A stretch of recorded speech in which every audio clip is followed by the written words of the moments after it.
we're looking for that 3v3 matchup. And in the yellow box, you can see we've got that 3v3 matchup, 3v3 in the yellow box.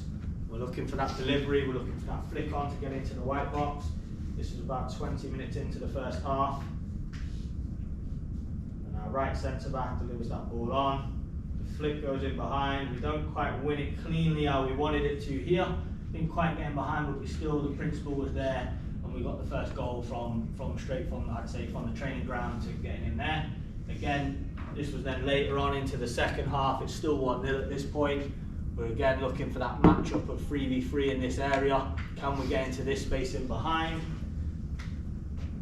Ball comes in the second half and comes forwards. We get that initial flick on, forward running into the space behind. Arguably a foul, but I didn't shout for it.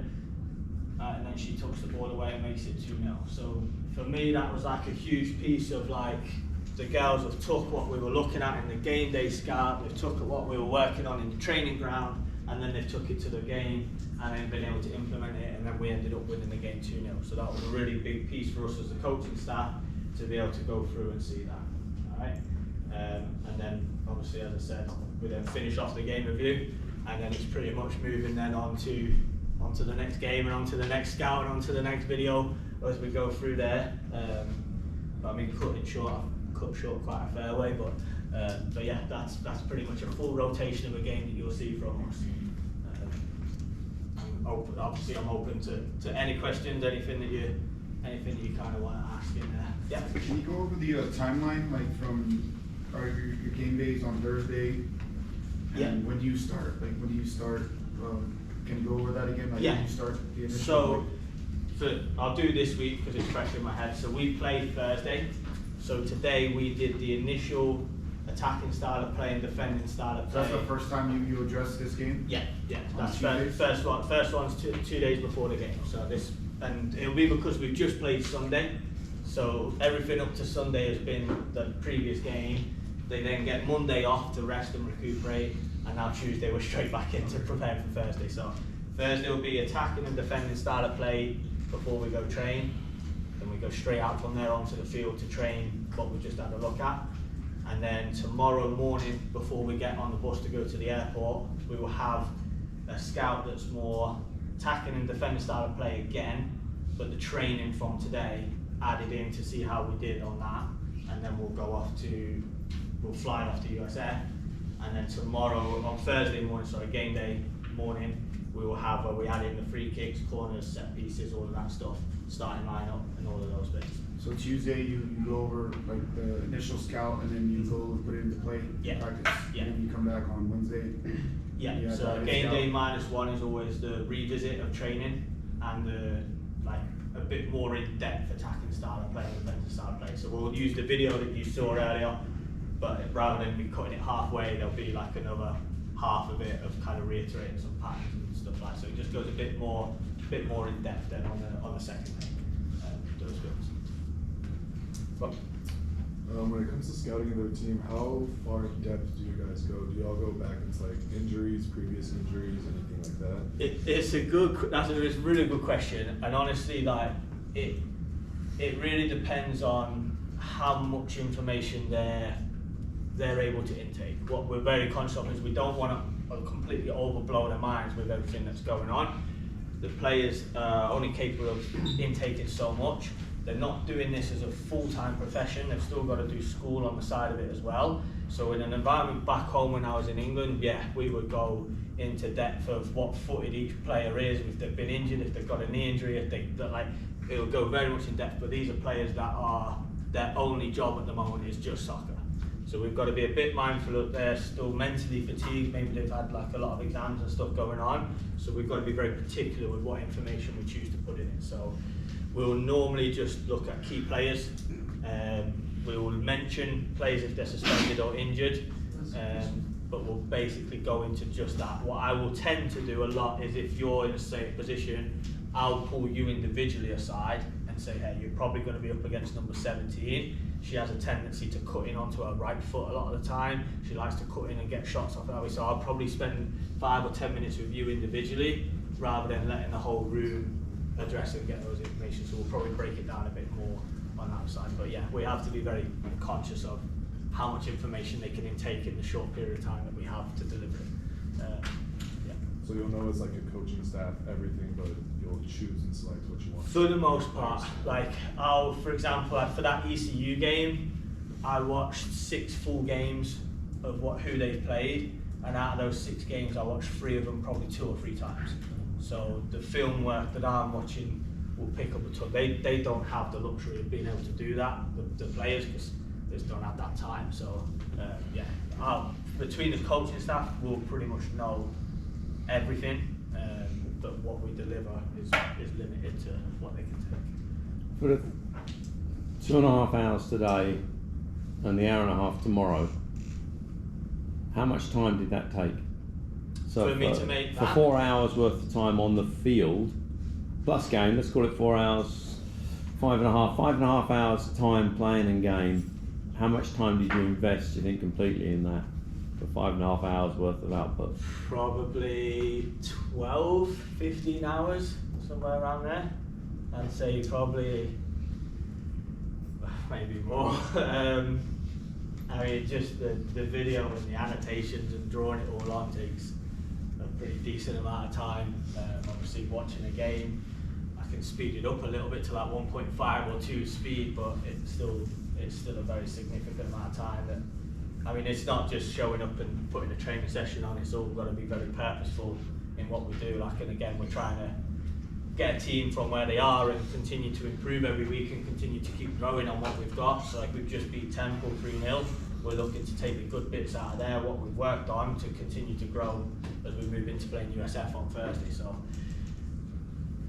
a lot of my day is just watching video and working on scouts and making presentations, and then saying hello to my wife from every now and then. It sounds like it's like a 3-to-1, 4-to-1 ratio, pretty much. Probably about that. That's probably about fair. Yeah, I'd probably say it's about 3 or 4 to 1. Yeah. Yeah. Going back to making sure that the athletes aren't overwhelmed with the amount of information that comes in, about how long are your scouting sessions before you go into like the training? I will try and not go over 40 minutes. 40 minutes is where I kind of, and you can read the room a little bit as well, like, it starts, like, as you get to about the 25-30 minute mark, it starts to kind of heads drop a little bit, or the kind of a couple of yawns are coming in, and you're like, okay, this is probably hitting capacity right now. If it's a game that they're like really like bought into, like say if it's like when we play UNT, it's like a rivalry, it's a derby, like they will like, coach, like tell us how we win this game, like who can we pick on, who can we do this, so they're a bit more kind of involved and bought into it. But I'll tend to try and not go past 40 minutes. What I've tried to do a lot of times now is actually break it down to player units a bit as well. So have them like go send them away with a little bit of homework that the captains of the defending group can go and break down. But yeah, probably about 40 minutes is the max that I'll go at. You've grown up through the club game. You've been in the US quite a while now. You've grown up through the club game at quite a high level within the US. You've been a director of coaching of of one of the top upper level clubs in Texas, and now you're an assistant head coach at, we could call it like a semi-pro level, or the highest level women can have at the moment. What would be your expectations of your club coaches if you're a director, in line with Scout? What, like ones that were sending us players, or? So in line with the Scout here, would you be expecting your club coaches to be putting something like this together for their players? Not what, back where I've just come from Albion? From Albion, yeah. Not like we would do this at Albion, but nowhere near in depth. And the reason being would be the way the club game works is, for example, I had 3 teams that would all, we played in the ECNL, it was cool, but you have 6 age groups that will play on a day. So if my team Albion is playing Neil's team, all 6 of our age groups will play each other on that same day. I would coach 3 of those teams, and the other guy that was with me, Rafferty, coached the other 3, and that would be on Saturday, and then on Sunday we'd spin round and play somebody else. So the only reason we didn't do that in that depth is I've got 3 different teams that are all playing different like level, like our U9s could be our U14s could be very good, but our U15s not so good. The game for the U14s could be very easy, the game for the U15s could be very difficult, and then they're going to spin around and play 2 different teams on the Sunday. So that for me then would be 6 teams that I've got to scout, do video for, and put into play and game review. So the way that it changed a lot in club was it was more, this is who we are, this is our identity, this is our philosophy, this is how we want to play, this is how we want to attack, this is how we want to defend. And so it was very much more focused on us and what we are doing rather than focused on who the opposition are and what they do. And that, with the younger game, it changed a lot as well, where they were subbing 7 and 8 players in and out all the time, players moving, that it was quite hard to keep track of who was actually expected to play, and we didn't have the kind of data and the resources that we've got here to be able to do it. So it definitely did a 180 versus what I looked at and what the approach was on that. So different expectations at different levels. Yeah, Quite and again, right. a lot of the kids from the club level are younger, so you're looking at kind of the growth a bit more, you're looking at the development a bit more. It's not the winning part of it is not the main emphasis. The development and the growth part is the main emphasis at the club level, whereas now we're more looking at the tactical emphasis and the winning, and winning is the biggest part of it now. These players are hit the point where they're now, you know, semi-professional. They're not learning to kick and pass the ball anymore. They're learning to win, and they're learning the tactical side of the game. So I'd say that's where it changes the most one there. Yeah. You had mentioned that you give out like individual roles and responsibilities on game day. Is there any benefit to that, or why wouldn't you do it like earlier in the week so they can kind of implement it into training and like get confident, I guess, Yeah. in that? One reason is because we won't know yet. So because say if we're playing Sunday, by the time we get to Tuesday and stuff, it's not going to be that broken down yet. We might not know. For example, today we've got 8 players. The 4 of them I don't know if they're going to play Thursday or not. So I'm hoping they can, but I don't know if they're going to play Thursday or not. So a lot of it's because of an unknown that we can't give that specific to. I would like to give it earlier, but we'll give it to them as specific as we can when we can kind of do it. A lot of it that we do hand down though is like it's more informational on the player they're going to be against rather than them having to kind of put it into practice. But yeah, in an ideal world, I would like to deliver it earlier. There's just a lot of unknowns that prevent us from doing so. How do you bring mental toughness into your training? How do you plan for that within your training phases and your team training phases? Things like competitiveness, confidence, Yeah. communication. Even how do you bring that in? It's a challenge. Like, I'm not going to lie to you. Like, the hard bit that we face is if everyone was fit right now in our squad, we'd have 32 players. We can only travel 22. So 10 players, if they were fit, would be told, you're not coming on the travel trip, you're staying at home, you're not making the travel squad. Out of the 22 that travel, maybe 16 of them will play. So there's still then 6 players that might not even get on the field, or if they do get on the field, it might not be for very long at all. And you've got a big difference then between, we've got 9 seniors that are very experienced players. Is a freshman going to take a senior off the field who's 4 years developed at college and stronger and more equipped at the college level when the freshman's still learning? Maybe not. So there's a lot of different dynamics that go through that piece. So obviously the start part is the competitive bit, because you can see the dynamics of how hard they're trying to fight for a shirt and get into the team. Training naturally often becomes extremely competitive because players are playing to try and get in the squad, and they're playing to try and get the shirt, and they're trying to play to get minutes. Problem with that becomes that you obviously then get a very challenging training session that injuries become very prevalent. So you're trying to find that delicate balance between, you want it to be competitive, we want it to be very physical, we want it to be very tough and very challenging, but we also want to try and find that balance where we're not hurting each other as well, which is a hard balance to find. So the competitiveness part is naturally there, I think. The other piece then is dealing with the players that are playing every minute and not letting them get too complacent and getting too like, I'm just going to get picked so I don't need to play that hard in training, but then also trying to keep the confidence in the players that are young and didn't make the travel squad or are maybe not getting as many minutes as they'd like to, and obviously they're a massive part of the squad still, and there's players you've got to look after, so they're players that we have to then do quite a lot of behind the scenes stuff with them and individual chats with them to make sure that we're continuing to boost their confidence. So an example would be a freshman that's come in this year who's a defender she has 3 seniors playing above her as a defender. She's a very, very good player.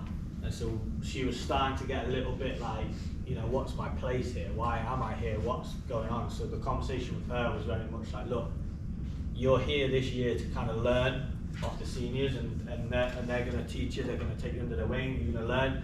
There's going to be opportunities when you come on the field and we need you to be ready, but it's very much kind of looking after her development, because those seniors leave at the end of this year. Those seniors leave at the end of this year, she's going to step in. Now, fortunately, or unfortunately, I don't know how you look at it, injuries then got her in the starting lineup. And so then when she came in, because of how competitive training had been, because of the mindset that we put her in and made her ready, she was able to step straight into that role of taking over the play that she's been shadowing for the whole time in training, and she was able to jump in, and that spot has done extremely well since she jumped in. So yeah, there's a lot of different dynamics and politics and kind of battles that we have to face to do that, but we bottom line, we always say we're looking to put the best team on the field that can win games, so that competitiveness comes out. Questions? I'm assuming things like that have to be kind of relayed ahead of time. Like for example, if you already knew you had three seniors, that freshman obviously knows that. Yeah, and then so they have to kind of buy into a system and buy into like a. Yeah, you're spot on, and they're big pieces that me and the head coach have done from day one, is to be as transparent as we possibly can. So if you come in on a recruiting visit, for example, we'll tell you, this is where we see you, this is a picture of where we think you're going to be at. Year 1, you're probably going to sit behind the senior. Year 2, you're going to come in and you're going to be in the spot. Other people get, you know, we think you're probably going to come in and do very well. You might come in the environment struggle. You might come in the environment do better than we thought we'd do. But those expectations are always laid out very clearly before they get here. And we meet with individuals at very regular intervals throughout the season. So probably every 4 weeks, we'll have a sit down at half an hour, 40 minutes on your progression and how you're doing. Like, these are bits I think you're doing very well. These are the bits we need you to catch up on a little bit, and where you are and where we see you for like the next 4 weeks. Go and work on this. So it's very consistently communicated to the players as well, to you know, try and help them the best we can. At the end of the day, we want them to perform as best as they can perform, so we want to make sure we help them. Yeah. How would you as a coach and as a team handle outside distractions like social media and such? Do you kind of embrace it, or do you try to keep it away from your team as much as possible? Obviously we don't want to take them away from like if we just push them soccer, they burn out. So you have to have that balance. But at the same time, we have rules and we have non-negotiables and we have expectations during our season of what they're allowed to do. And that's laid out to them in the player policy, and that's laid out to them at the start of the year by the coaching staff and the captains of what is allowed and what isn't allowed through the year. And then so, you know, if you find a lot of times if players break them, which they haven't thus far this year, the captains of the firm, the players are the first kind of enforcers of that, and they're the first ones that will jump on any of that kind of stuff. And then if it gets to our attention, obviously we deal with it from that point. But I think we probably avoid most of it, or most of the distractions off the field, because of the expectations that are set at the start of the year, and probably because of the mindset that a lot of our players are in. Most of our players are trying to go pro, so the kind of behaviour of them, if you like, the way that they conduct themselves and live their lives is one of a player trying to get a professional contract, so they're not kind of that distracted that much off the field by different things. Not saying it doesn't happen or it doesn't exist, but thankfully I think most of ours are that way in fact. So is that also tying like media articles as well, like positive or negative? Yeah, I mean, one of the hard bits is they obviously have a lot of press that come around the game, and so they will see stuff if people are commenting and saying they're not playing very well or they shouldn't be starting, things like that. They see it. They obviously hear it from their other teammates as well, so that we've had a few players come in the office and been in a bad mindset because of stuff that they've seen outside of our bubble that we've had to rebuild and had to recuperate on. But yeah, that definitely is around and definitely present. So in a situation like that, what would you tell a player that like has been torn down by the media? If they're getting yeah, stuff. And For us, it's about listening to us. They're not the coach, they've not sat in the room, they've not seen the scout, they've not heard the roles and responsibilities that were put upon you of what you wanted to do. The people that you need to be worried about saying you're not doing your job is us. If we're telling you that you're doing very well and you're hitting the stuff that we asked you and required you to do, I don't really mind what someone else outside of our bubble is saying. They're always going to have those opinions, but they haven't been in the room and sat and seen what the roles and expectations that were put on you were. We might have just told you to completely man-mark a player, which would eliminate you from being out of most of the game. But if number 10 didn't get the ball, you've done your job. The media don't know that. So it's about making sure that they stay focused on what's actually happening inside our room and which direction we're going in on that side of things. So very focused there. So you can do like 10 good things and then one bad thing, I'm sorry, and There you then go. they'll highlight that one bad thing. Yeah, they will, and they'll try and pull you out that way. And so will sometimes social bubbles within the group. You know, if I think I should be playing over you, I don't see the 9 great things you do, I see the one bad thing you don't do, and I'm going, see, I can do that better than he can, and we have to make sure that we stay on top of those sorts of bits as well, which are obviously present everywhere. Go on, sorry. No worries. Going back to the idea of like y'all being transparent, especially with the younger players coming into the team, do you find it difficult to keep those players motivated and kind of like bought into what your program kind of stands for, especially when, despite your transparency, that is kind of like followed out throughout the season? Yeah. Do you find like, especially with those meetings that you have throughout the season, do you find it that they're finding it difficult to stay bought into that degree, especially with a lot of these younger players coming from teams where they're, you know, typically like the star player, the number 1, number 2 option, and then coming into a team where it's filled with those options? Yeah. Do you find it like difficult to keep them bought into that? 100%, and it's a great question. Like the place that our players are coming from, most of them, they've been in a squad of like 18 players, and they will get game time no matter what, because of the level they're at. There's not really a club in the country at a youth level that won't play a player to win a game. Sometimes it happens, but it's very rare, right? So they come in that environment where they're used to playing, or obviously we're probably not recruiting the player that's been coming on or off the bench at that club player for 10 minutes. We're recruiting the kid that was probably playing 90 minutes for that club team. So when they come in, like you said, they've got that expectation.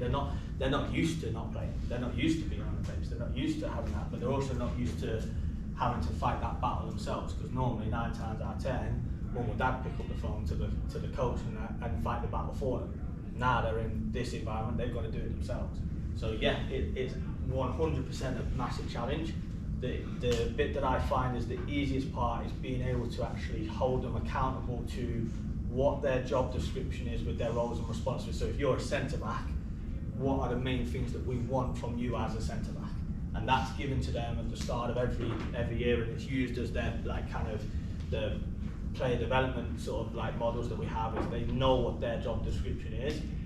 And what I'll do a lot of is, say if you think you're exceptional in the air and you're winning every header, but I don't, rather than us having a conflict in that side, I'll say, okay, show me. Like every training session's recorded, every game's recorded, show me. Go and show me you winning headers and being very, very good in the air. And I want to see you showing me what your idea of that is being very good, because it might be different to mine. So then we can actually have that conversation with the film and the footage.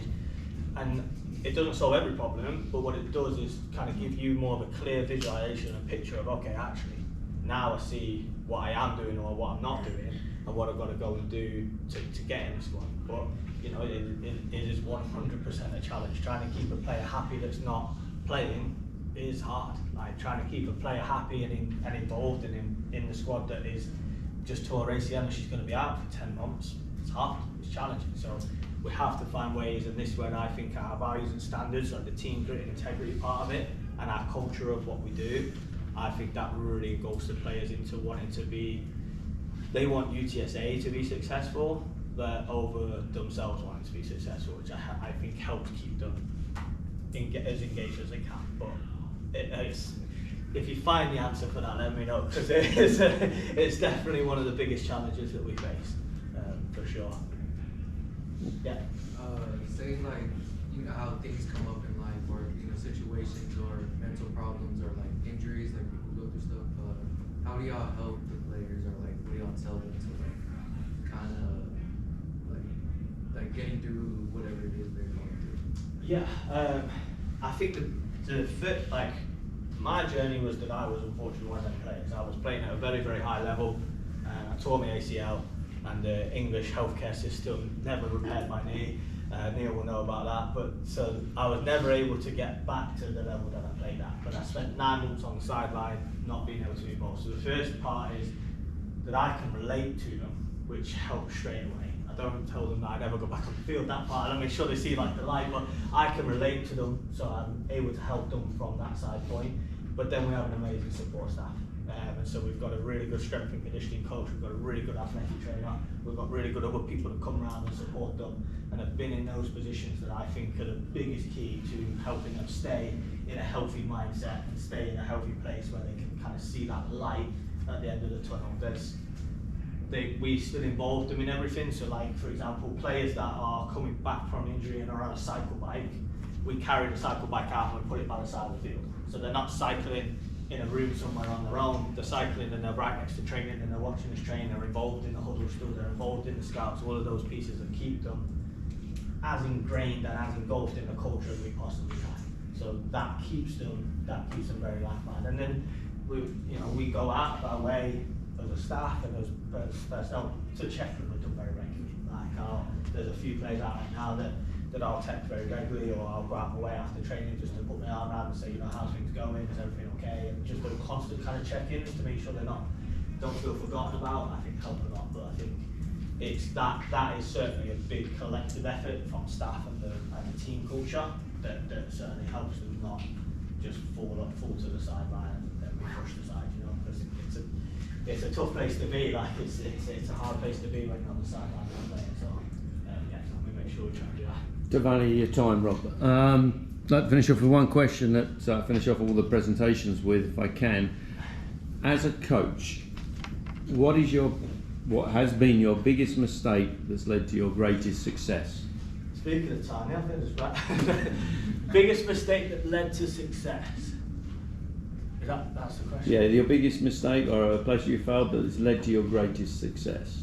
I would say, off the top of my head, my biggest mistake when I got here was it was a completely different culture to England. I grew up in a structure and a system that you couldn't buy your way onto a club team. So it didn't matter how much money my mum or dad had, I could not play for a professional academy unless I had talent. So to get onto that team, it was always, you've got to be good enough to play on there and you've earned your way to get on there. When I got here, there's a lot of players that are in environments and a lot of players that are in youth clubs and settlements because of their social, like economic background rather than their talent. And what comes with that is then a ton of pressure and a ton of different demands and stuff from mainly parents and things like that, or expectations that don't line up with players' talent. And when I first got here and started coaching, I cared more about what people thought of me, like I would play somebody's daughter in a position dad had said player, she's a forward, she's not a defender, or you keep bringing her off after this minute and you shouldn't be doing that, like you'll lose the game. So I fell to peer pressure a lot and cared more about what phone call I was going to get from the parent at the end of the game versus the development of the kid. And so a lot, for my early stages, it was very much more conscious about what people would be saying to me and thinking about me, rather than actually developing and helping the kids to get better. And I don't care what mum or dad say, they're not a soccer coach, they're not played or whatever, they've not done that. And as soon as I then switched that to now actually just focusing on coaching and doing what I knew I could do, and the voices were the voices and I shut them out, not only did my coaching become a lot better, but my teams became a lot better as well. So I would probably say my biggest mistake was falling to the peer pressure, but that helped me be successful because I grew from it and stopped listening to mum and dad when they called me after the game or after training. Rob Mgann, thank you very much.